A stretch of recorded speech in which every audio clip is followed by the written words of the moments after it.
નાગપંચમીનો તહેવાર એ ભારતભરમાં મનાવવામાં આવે છે.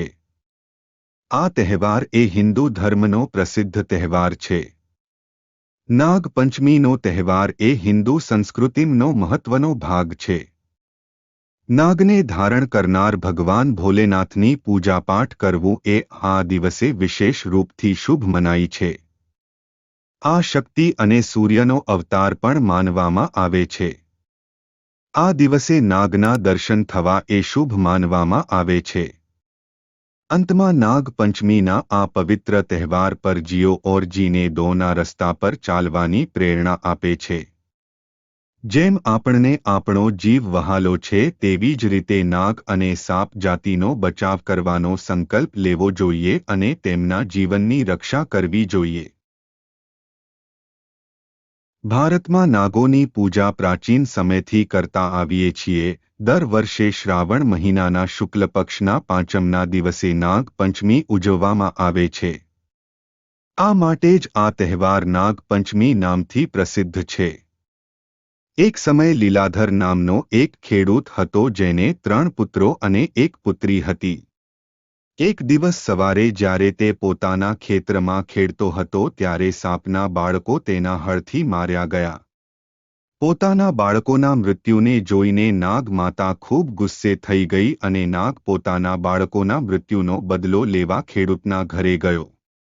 રાત્રે જ્યારે ખેડૂત અને તેનો પરિવાર સૂતો હતો ત્યારે સાપે ખેડૂત, તેની પત્ની અને તેના પુત્રોને ડંખ માર્યો અને તે બધાના મોત થયા. ખેડૂતની દીકરીને સાપે ડંખ ન માર્યો એટલે તે બચી ગઈ.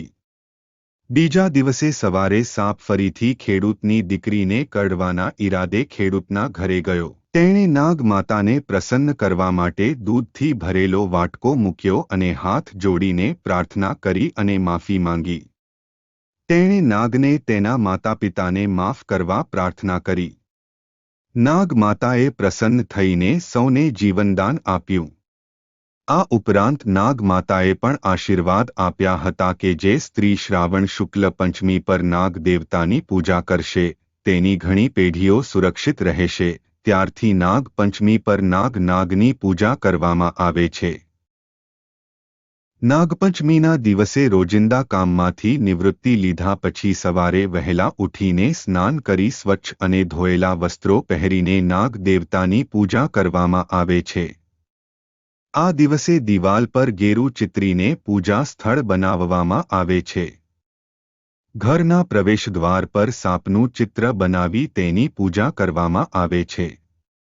માન્યતા અનુસાર નાગ દેવતાની પૂજા સુગંધિત ફૂલ, કમળ અને ચંદનથી કરવી જોઈએ કારણ કે નાગ દેવતા સુગંધને વધુ પસંદ કરે છે. આ દિવસે બ્રાહ્મણોને ભોજન અને ખીર પીરસવામાં આવે છે અને નાગદેવને પણ અર્પણ કરવામાં આવે છે.